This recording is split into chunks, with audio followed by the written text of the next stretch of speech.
الله الرحمن الرحيم. وعن عبد الله بن عمرو رضي الله عنهما قال: بينما أنا قاعد في المسجد وحلقة من فقراء المهاجرين قعود، إذ دخل النبي صلى الله عليه وسلم فقعد إليهم، فقمت إليهم، فقال النبي صلى الله عليه وسلم: ليبشر فقراء المهاجرين بما يسر وجوههم، فإنهم يدخلون الجنة قبل الأغنياء ب40 عاما. قال: فلقد رأيت ألوانهم أسفرت. قال عبد الله بن عمرو: حتى تمنيت أن أكون معهم أو منهم. حضرت عبداللہ ابن عمرو بن العاص رضی اللہ تعالی عنہ جلیل القدر صحابی ہیں. یہ بھی صحابی ہیں اور ان کے والد ماجد عمرو بن العاص رضی اللہ تعالی عنہ بھی جلیل القدر صحابی ہیں. ایک دفعہ کا واقعہ بیان کرتے ہیں: بینما انا قاعد فی المسجد، کہ میں مسجد میں بیٹھا ہوا تھا. وحلقۃ من فقراء المہاجرین قعود، اور فقراء مہاجرین کی ایک جماعت حلقہ بنائے ہوئے بیٹھی ہوئی تھی. مہاجرین یعنی وہ حضرات صحابہ جو مکہ مکرمہ سے ہجرت کر کے مدینہ آئے تھے، اور یہ وہ لوگ تھے جن کا کوئی گھر بار نہیں تھا، کوئی ذریعہ معاش نہیں تھا، آمدن کے کاروبار کے کوئی ذرائع ان کے پاس نہیں تھے، اور فقراء میں ان کا شمار ہوتا تھا. حلقہ لگائے ہوئے بیٹھے ہوئے تھے، غالباً کوئی دین کی بات سیکھ رہے ہوں گے، سکھا رہے ہوں گے. اذ دخل النبی صلی اللہ علیہ وسلم فقعد الیہ، حضور علیہ السلام مسجد میں تشریف لائے اور جا کر ان کے حلقے میں بیٹھ گئے اور ان کی طرف متوجہ ہو گئے.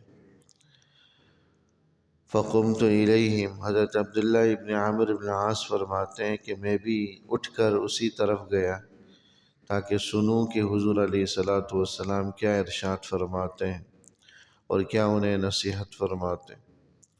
فقال النبی صلی اللہ علیہ وسلم، وہاں حضور علیہ السلام نے فرمایا کہ لیبشر فقراء المہاجرین بما یسر وجوہہم، کہ فقراء مہاجرین کو اس بات کی خوشخبری ہو جس سے ان کے چہرے کھل جائیں گے اور وہ خوش ہو جائیں گے. فإنہم يدخلون الجنة قبل الأغنیاء ب40 عاما، یہ فقراء مالداروں کے مقابلے میں 40 برس پہلے جنت میں داخل ہوں گے. فقراء مالداروں اور اغنیاء کے مقابلے میں 40 برس پہلے جنت میں داخل ہوں گے. حضرت عبداللہ ابن عمرو بن العاص فرماتے ہیں: فَلَقَدْ رَأَيْتُ أَلْوَانَهُمْ أَسْفَرَتْ، میں نے فقراء مہاجرین کے چہروں کو دیکھا کہ ان کے چہرے تر و تازہ ہو گئے، خوشی سے کھل اٹھے. قال عبداللہ ابن عمرو: حتى تمنيت ان اكون معهم او منهم، حضرت عبداللہ ابن عمر فرماتے ہیں کہ میرے دل میں بھی یہ تمنا اٹھی کہ کاش میں بھی انہی میں سے ہوتا، یہ انہی کے ساتھ میرا بھی معاملہ ہوتا اور مجھے بھی جنت میں 40 سال پہلے جنت میں داخل کر دیا جاتا مالداروں کے مقابلے. یہ حدیث مبارک فقر و فاقہ کی فضیلت پر ہے. فقراء سے مراد عام طور پر ہمارے ذہنوں میں تو وہ لوگ ہوتے ہیں جو مانگنے والے ہوں، سوال کرنے والے ہوں، دست سوال دراز کرنے والے ہوں. لیکن شریعت اور دین کی اصطلاح میں فقراء سے مراد یہ لوگ نہیں ہوتے.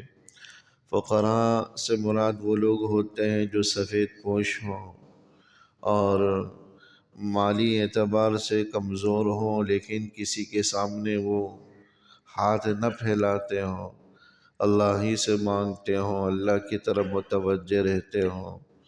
اب مالی وسعت نہیں ہے، مالی فراوانی نہیں ہے، فقر و فاقہ ہے۔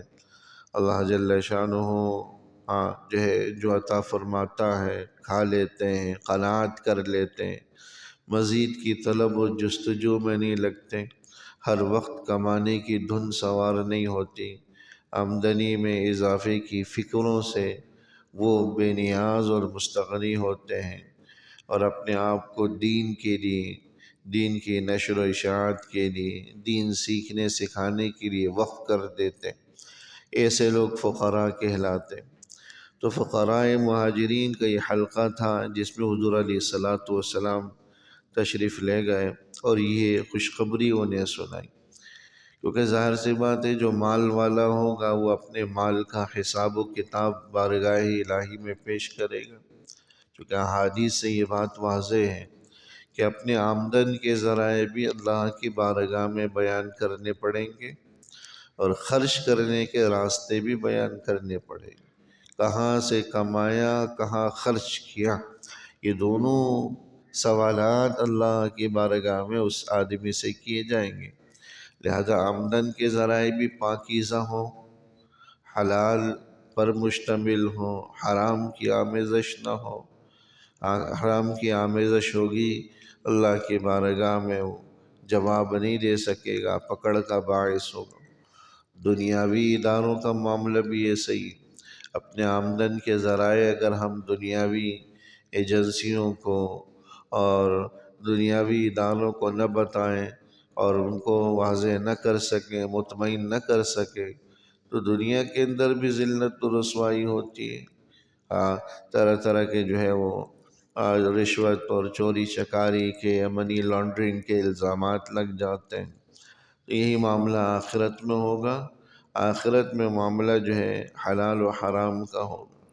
ایک ایک روپیہ جو ہمارے پاس موجود ہیں، حلال ذرائع سے آیا، حرام ذرائع سے آیا، اللہ اس کے رسول کی منع کردہ جگہوں سے تو نہیں آیا، اس لیے اپنے لقمے کو حلال رکھنے اور پاکیزہ رکھنے کی ضرورت ہے۔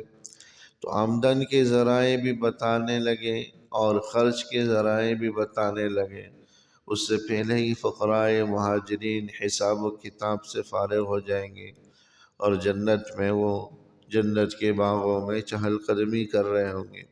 یہاں وہ حساب و کتاب سے فارغ ہوں، وہ جنت کے مزے لے رہے ہوں۔